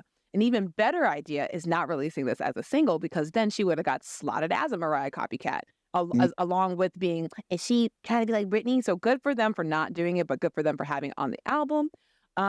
This song also reminds me of another Black singer from the time period, but I cannot quite put my finger on it. There's something about it that just reminds me melodically of an R&B act that I know of. The song is super sweet. It does lyrically what the other upbeat tracks do not, I would say. Like, it's like the whole fight for the love, ignore what people say, and let's live together happily. Everything else is very much like, when you touch me, baby, come over to my house, baby. You can't touch me, baby. Give me what I want, baby. This one's more like, we can do it together, baby. And I can appreciate that. And I think the bridge I gravitated to because it sounded like so much like DeBarge's I like. The I want you, I need you, we got it, you know it. Yes. And I was like, oh my God, it's DeBarge. And I like it. For those who don't know, or too young to know DeBarge, sibling group very similar to Jackson 5, and they have a song called I Like. And literally the bridge is the same melody. So yeah, I definitely liked this song. I think it's a good closer because if Bless would have closed out this album, I would have been like, It's not the closer. it's not the closer. Second to last closer song to the album. Excuse me, sorry. Because if Bless would have been the closer or the second to last closer, you know how I feel about those last few songs. You know how Yep. I get. If the last few songs start to suck, my scores will show it and I'll get mean. So this is a good one, I think. Yes, no, definitely. I feel like where it is in the sequence makes it almost better because it is Yeah. slotted in between these two kind of slower songs. Oh, valid. But I think also looking in the context of the album, Come On Over is kind of the only other super bright, kind of Oof. just really joyful Yeah. pop song. So I think it was good to have one more of those on this album just to kind of balance it out a little bit. But yeah, definitely very Mariah. Like it sounds like Emotions. It sounds like a lot of her more upbeat Fantasy. tracks. Yeah. But I mean that in a great way, right? Like Yeah. it's super, super catchy. And she, again, like we've been saying, her voice is so distinctive that she is able to make it her own. And it doesn't sound like she's trying to sing it like Mariah. Yes, she has those influences naturally in the way she sings, but she's not, it's not like it was a Mariah demo and then she just kind of did it the way Mariah would do it. She still made it her own, which I Yes. appreciate. But yeah, this is just one that I also can sing every single run to. Like, this is just ingrained in my brain because I loved this one as a kid too. And so it'll be there forever. So cute. 'Cause that's like I went back to it like recently, and I'm like, I do not really remember this one, and I think this is the one I actually meant to like rank the lowest. Just going back to it, 'cause, yeah, I didn't like hate it or anything like that, or but I think you know what I always doesn't Celine Dion have a song called Love Will Find the Way? Love Will Find a Way. I think Or- so. Someone does. Mm. I think I always got those confused. I always like remember this one as being like more gospel-y and things like that. Lion King, like Lionel Richie. Yes. I cannot remember, but I always, or maybe I thought I was thinking of Love Can Move Mountains. Which sounds nothing like this song. Really? Okay, but they were like, but similar themes, you know? So like, because didn't Christina also cover Love Will Move Mountains or Love Can Climb Every Mountain? Now I'm really going all over the Climb place. Every Wait. Mountain is a different song from Love Can Move Mountains. But Christina, I think she maybe on the Mickey Mouse Club sang this, from what I Maybe. can see from my It, Google. Dionne Warwick has a song called Love Will Find Me. Honestly, it's a mystery. But if you guys know in the comments, if you have made it this far, make sure you subscribe to CCTV Pops and leave in the comment what does this song remind you of? Because obviously we are all having a fight. So leave in the comments. Thank you. Go ahead, Chris. But going back to it, I was like, oh yeah, Blessed, and this song, and then ending with Obvious. Like I was like, okay, I see why they kind of like went back for like the slightly, you know, give it a little more, you know, joyful kick, pep up before like we end it. Because, you know, I think what we all remember, especially at that time, and this is definitely something that K-pop did for a while too, you know, just kind of ending, you know, slowly, you know, bring it down tempo and end it here. So I thought it was a very appropriate ending for a 1999 album, you know, to have this mid-track. You know, I don't think it's like anything I'm writing home about anytime soon, but you know, it's interesting to hear the themes or the memories rather that people have. But yeah, just coming back to it today, I'm like, I don't know. I don't know what song I'm thinking of, but yeah, Leave in the Up comments, to y'all. Move Mountains or Climb Every Mountain or Love Will Ain't no mountain high enough. I know, right? It's about mountains in this song, I guess. Okay, so what do you rate this one then, Jeff? Ooh. I think I have to give this one like a 5. Oh. I'm sorry, Chris. I'm sorry. Oh my God, I love this song. It just Um, doesn't, not it for me. Chris, That's okay. you sounded This really is why we shocked. love discussing music, because we all have different opinions. That's what makes But- it so fun to talk about. No, hang on, Chris. Um, What's your answer? Because the gas is so funny. No, okay, I'll give it an 8.5. I mean, it's not like it's the best thing ever, but I do love it. And it is hard for me not to have my nostalgia creep in here. I'm gonna give it a 8. I'm gonna give it an 8. All right, last. Finally, sorry, I do this every episode though. Like I'll sit there and be like, "Yeah, the last track." You're like, "It's not the last track." But we are finally here at the last track, and it is Obvious. And this was done by Heather Hawley, Christina Aguilera, and Rob Hoffman. All right, this track is a good one. Hey Jeff, what do you think about Obvious? Yeah, I remember. I actually always thought "Bless" was the last song on the album for a while because, like, it just kind of seems like it should be the last one. You know, like I'm blessed. It's the final message I'm leaving you with. You know, the anniversary special is what brought me back to Obvious because, yeah, again, she never performed it on tour. You know, they a big thing was that this was the first time ever performing it, right?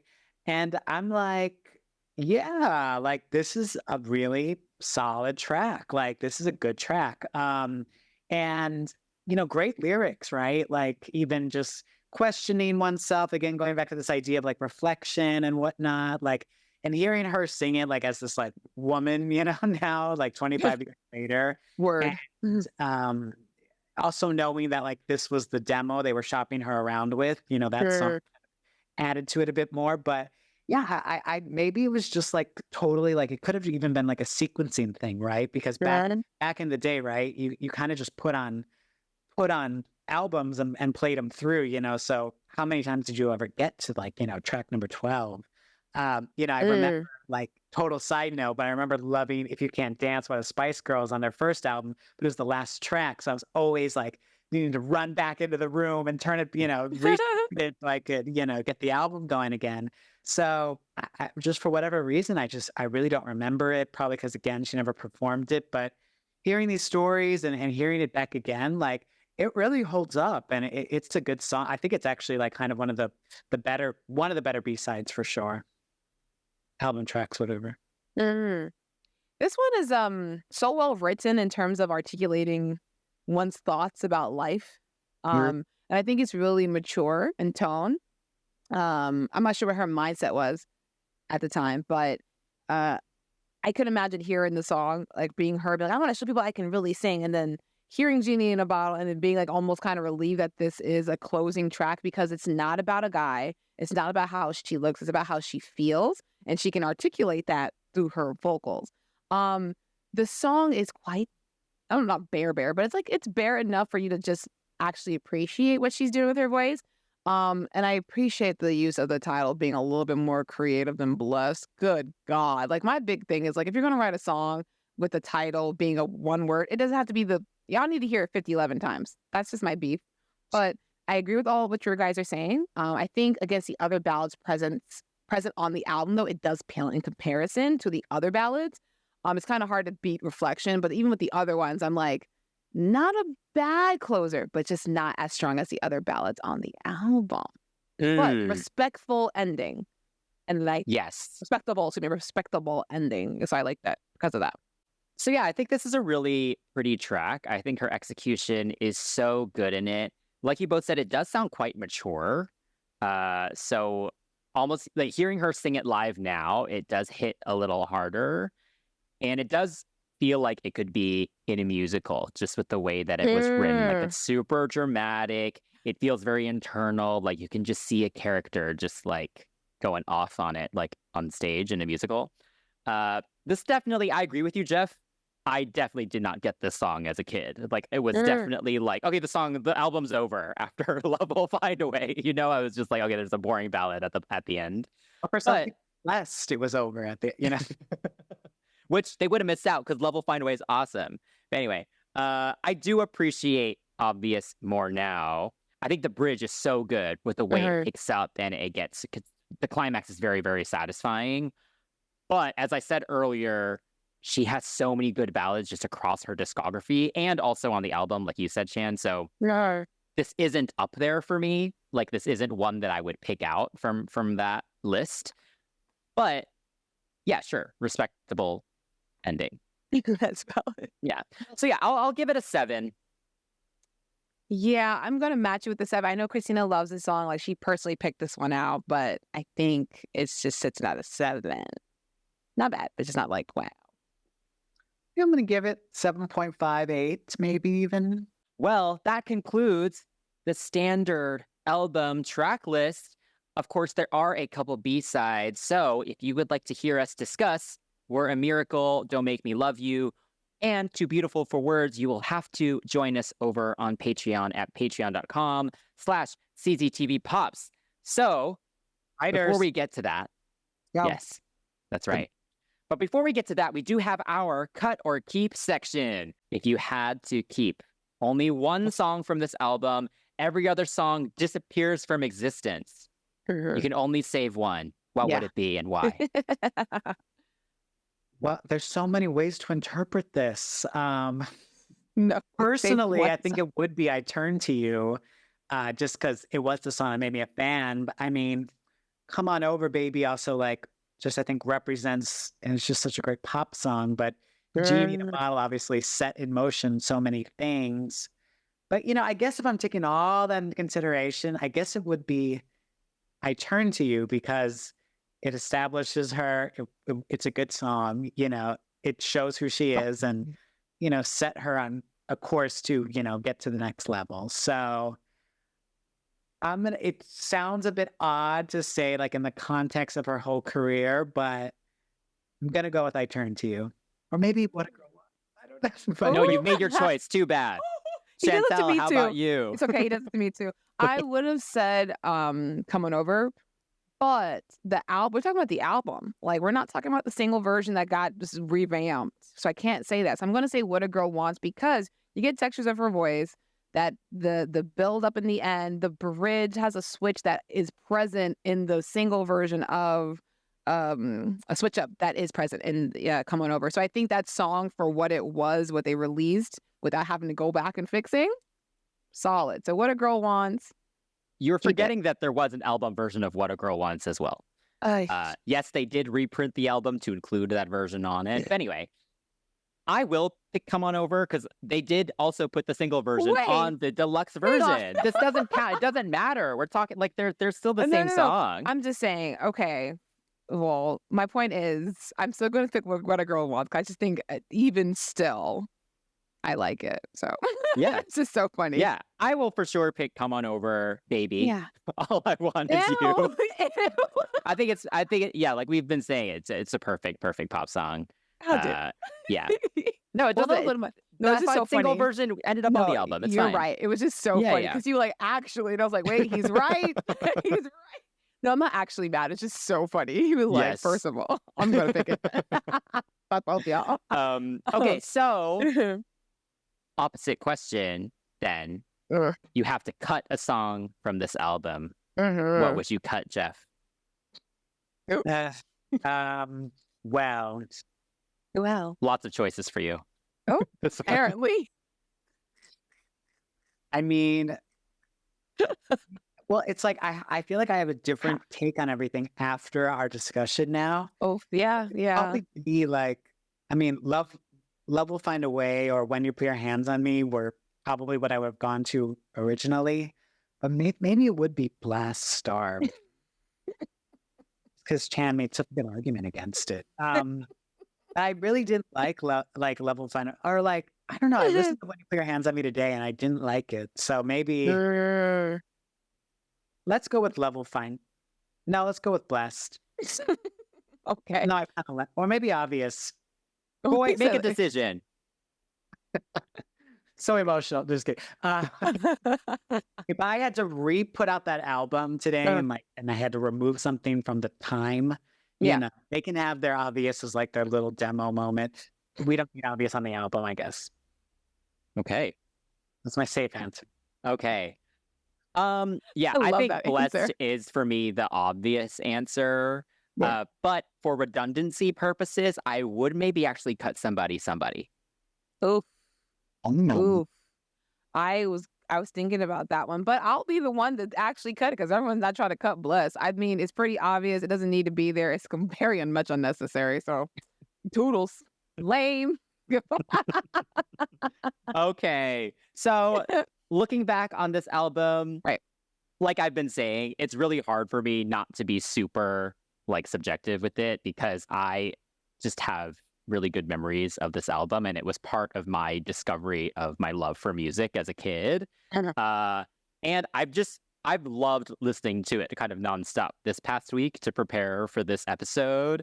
And like I said, I watched that 25th anniversary special so many times. I'm ready to watch it again tonight before we go to bed. Like, I think this album is just so good for that time. I know she felt that she was creatively stifled or that she didn't really get to show what she can do. But I think as a debut solo album, it did such a great job establishing her. Like, I don't know if I would have embraced Stripped the same way I would have if I didn't start with this album, you know? So yeah, I think it's perfect. And I hope that she looks back on it and actually does like more of these songs. But I'm glad she celebrated it at all. Yeah. Yes. Jeff? yeah. I mean, you know, in the greater context of everything, you know, it like it's true. Like it isn't. It's barely. You know, doesn't even compare to what I love from what Christina would eventually put out. But you know, I think I don't know. There's like this like appreciation, I guess, for you know where it started and where things came from. I don't know. To me, I go back and forth with like, and I'm sure she does too, with like her relationship with this, because I remember around like Bionic times, or when Bionic, you know, the fourth album, I guess, was being promoted. You know, she was started like kind of going. You know, she was saying how she has different feelings about that. You know, the debut album. She would perform "What a Girl Wants" on stage again and things like that. And I'd be like, "Whoa, hold on, why are you going backwards?" Like like, please, we've moved on. But I guess I get it, and I don't get it. And I think there's ways to appreciate the music for what it is, right? I didn't actually mention it when we were talking, but I loved, and I sort of wish we got back to it. I wish she had done this on the Spotify session or something.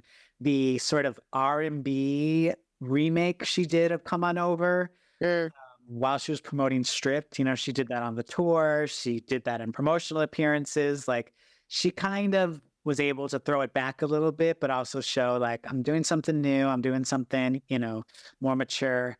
And I really liked that version because it's just so nice and kind of, I think is a really nice way to kind of honor where you've been, but also, say that we're stepping up, we're maturing, things like that. So, I think as long as we just don't go back to like, not that she's going to, I don't imagine this, but I don't think she's just going to play the track to, Genie in a Bottle anytime soon and just sing it through, standard. And, that's not her anyway. But I think if we kind of hadn't seen this like musical growth and things like that, it'd be a bit of a different story. But, I can appreciate it for what it was. If it was simply just this nostalgia for nostalgia's sake album, I think that'd probably be a little like, do we have to? But, there's definitely like a musical appreciation and a musical evolution that's happened. So you can kind of go back and say, it is what it was. It was 1999, so It is what it was. Yeah. it's not like, it's not kind of, I don't know. Who knows? Maybe I will go back to a couple more of these songs more than I thought I would, but You will. Wait for it. You're going to hear me sing them at karaoke when we go Uh-huh. out of the room. Not just, as long as it's not Love Will Find a Way. No, just I'm kidding. I'm kidding. I'm in tears. For me, the album I don't recall from my childhood whatsoever. And again, the way I came to some of these songs were legit in the Spanish versions or from movies, or like finding out that some of it is covers and whatnot. So yeah, I think for what it is, for the age range, for her competition, it's good. Just in terms of what she was kind of facing with the Jessica and the Brittany and the Mandy, and she had the strongest voice. It's almost like the whole Aaliyah, Monica, Brandy thing, like who had what going on, because they all kind of had like a certain vibe, but they all had their own brand that was distinctive to their own. So for her to come out and then be like, yeah, I can do the whole breathy baby voice thing, but I can also swallow the baby and like push out a grown woman. Okay. And again, and also the black cosign, again, hilarious, but it definitely mattered because it means that she wasn't afraid or she wasn't intimidated by things that would come from that around that same time. R&B singers was doing almost sing gospel and like ruin my voice for the next 20 years. And she was like, oh, bet I'll meet you where you are. And you can hear that on this album. So I think overall it is solid. It is good. Jokes aside, it definitely, I can hear my people listening to this and not being like, girl, turn that off, which is good. Especially back in those days when you're trying to market yourself as like, I'm influenced by R&B and soul. So yeah, solid. That time period, right? This was definitely the excess time period of like record labels that are making all this money and they're just putting, snapping tracks on just to put, slap a $25, Yeah. an album. But like, this is a much better album than those debut albums like of that time period for sure. I actually think like Jessica Simpson's isn't that bad, Yeah, but it's like looking back on it, not like bad.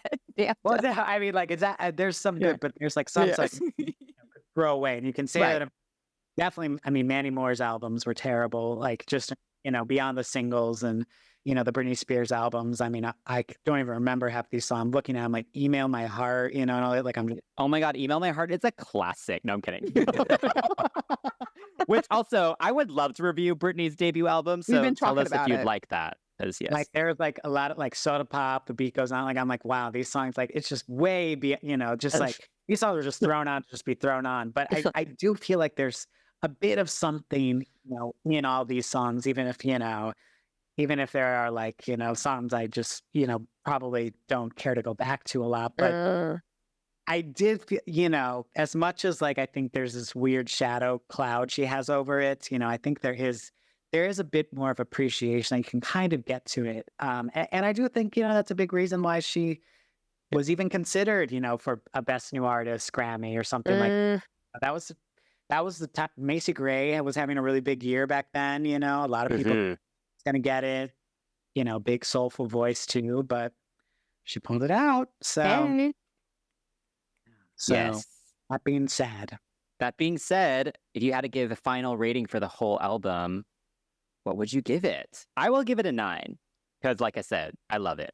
8.5 for me because of some of like moments, not like terrible, but just like be better. So I'll get 8.5. Yeah. maybe I'll say 8.5 as well, or 8, just because like I don't think those are bad scores by any stretch of the imagination, but I think the works later are much better, but everything is so subjective with me because I'm like very much, comparing everything. But and I hope my fighters don't kill me with this. But yeah, I think it's just it just wasn't don't get me wrong, it made me a fan, made me super fan. That was my first concert. I literally made a poster, went with my mom, like me and my mom were we were at a far section, but we were like the front row of the section. So my mom is like a calm woman, she like sits the whole time. I like wanted to get up and dance, but I sat with her. But when Come On Over came out, she said, I need everyone to stand up and dance. And I got up and I did the whole choreography, Oh, So, all these memories and all these things of that time for sure. But, I just think we also move on and we went to bigger and better things. So yes. Love you, Yes. CA. Pre-Xtina CA. Yes.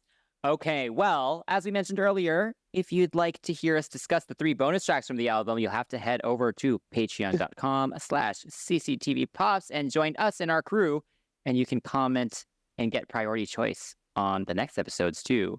Word.